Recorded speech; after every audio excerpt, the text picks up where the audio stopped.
सबसे पहले मैं आप सबको ही धन्यवाद देने के लिए औपचारिक रूप से आपको निमंत्रण दिया था कि आज प्रत्यक्षता फिर से मिलना हो जाए। आप सबके ध्यान में है कि लोकतंत्र का महापर्व इस यूनियन टेरिटरी में कल संपन्न हुआ।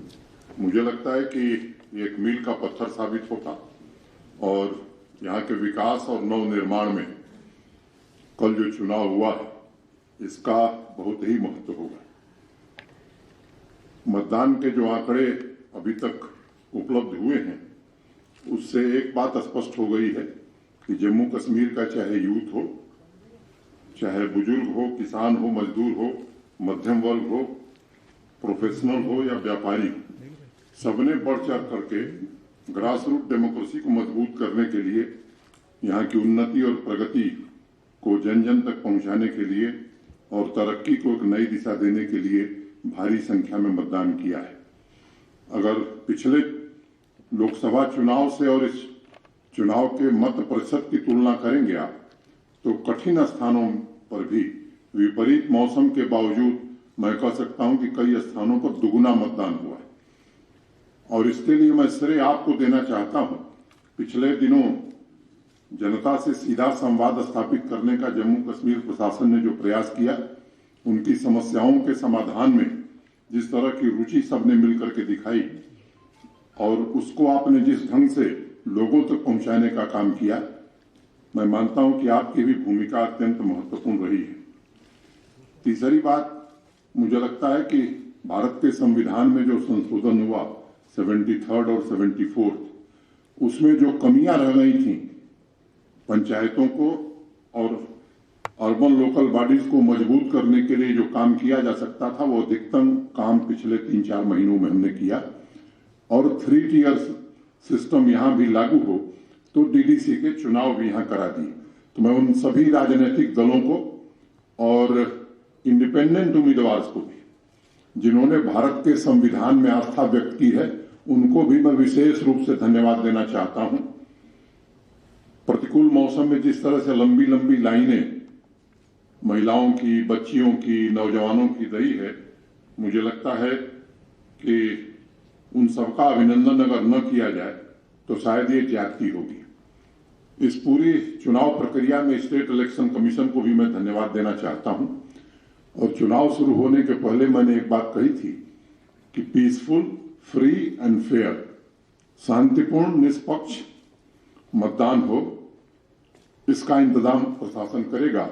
और मुझे प्रसन्नता है कि छोटी मोटी एक आध घटनाओं को देख लें तो इसके अलावा सामान्य रूप से बहुत शांतिपूर्ण ढंग से फ्री एंड फेयर इलेक्शन हो गया है। दूसरे राज्यों में भी अगर चुनाव आप देखे होंगे तो मुझे लगता है कि इससे ज्यादा घटनाएं होती हैं, ये और खुशी का मौका है। दूसरी बात, प्रशासन के जो हमारे साथी इस पूरे अभियान में लगे थे, जम्मू कश्मीर पुलिस और फोर्स के जिन लोगों ने इस ठंड में भी पूरी मेहनत करके इस चुनाव को निष्पक्ष कराने में और शांतिपूर्ण कराने में योगदान दिया है, उन सबका भी मैं आज अभिनंदन करना चाहता हूं। और मैं एक बात कहना चाहता हूं कि ये त्रिस्तरीय डेमोक्रेसी जबरदस्त तरीके से जम्मू कश्मीर में काम करे, इसके लिए हम सब पूरा सहयोग करेंगे और आने वाले दिनों में डिस्ट्रिक्ट डेवलपमेंट बोर्ड का जो गठन होगा तो जिले के विकास की पूरी जिम्मेदारी चुने हुए प्रतिनिधियों को मिले और वो काम करें, इसका हम सब प्रयास करेंगे। मुझे लगता है कि इससे ज्यादा मुझे कुछ कहने की आवश्यकता नहीं है और मैं उम्मीद करता हूं कि ये चुने हुए प्रतिनिधि और उनके माध्यम से जम्मू कश्मीर के विकास को नई ऊंचाई तक ले जाने का और जन कल्याणकारी योजनाओं को पूरी क्षमता से घर घर तक पहुंचाया जा सके, ये प्रयास हम करेंगे। एक बार फिर से मीडिया के साथियों के प्रति मैं आभार व्यक्त करता हूं और सभी राजनीतिक दलों को विशेष रूप से साधुवाद देता हूं कि भारतीय संविधान में आस्था व्यक्त करते हुए जो संशोधन हुआ उसको उन्होंने पूरी तरह स्वीकार किया। बहुत बहुत धन्यवाद, नमस्कार। फिर आगे भी मेरा रेगुलर हर महीने 1-2 बार मिलना होता था। जम्मू थोड़ा देर से आए और ठंड भी बड़ी कड़ाके की पड़ रही है, लेकिन मैं उम्मीद करता हूं कि जल्द ही आप सबसे भेंट होगी। क्रिसमस और नए वर्ष की एडवांस में शुभकामना आप सबको देता हूं और उम्मीद करता हूं कि जल्द हम सब मिलेंगे। आपकी जानकारी में है कि 26 सितंबर को देश के सम्माननीय प्रधानमंत्री जी, जब 26 दिसंबर को देश के सम्माननीय प्रधानमंत्री जी एक सेहत योजना का शुभारंभ करने वाले।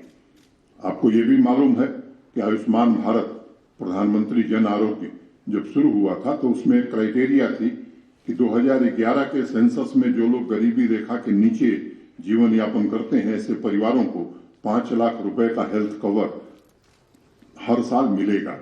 उसी तर्ज पर, ठीक उसी तर्ज पर यहाँ 30 लाख लोगों को सुविधा आयुष्मान भारत में मिल रही है। 1 करोड़ लोग बच गए थे तो हम लोगों ने एक फैसला किया कि इन 1 करोड़ लोगों को भी 5 लाख रुपए के इलाज की सुविधा आयुष्मान भारत सेहत के नाम से हमने ये कार्यक्रम शुरू किया है, इसमें दी जाए। और 26 दिसंबर को प्रधानमंत्री जी के शुभारंभ के बाद हर सीएचसी पर, हर जनपद पर, यहीं जम्मू में भी हम लोग कार्यक्रम करेंगे, हर जिले में कार्यक्रम करेंगे और उसी दिन से गोल्डन कार्ड बंटना शुरू हो जाएगा। अभी तक मोटे तौर पर 16 लाख लोगों ने पंजीकरण कराया है। जो बचे हैं उनका भी वार फुटिंग पर पंजीकरण करा करके इस काम को भी हम पूरा करेंगे। बहुत बहुत धन्यवाद। नमस्कार। जय भारत।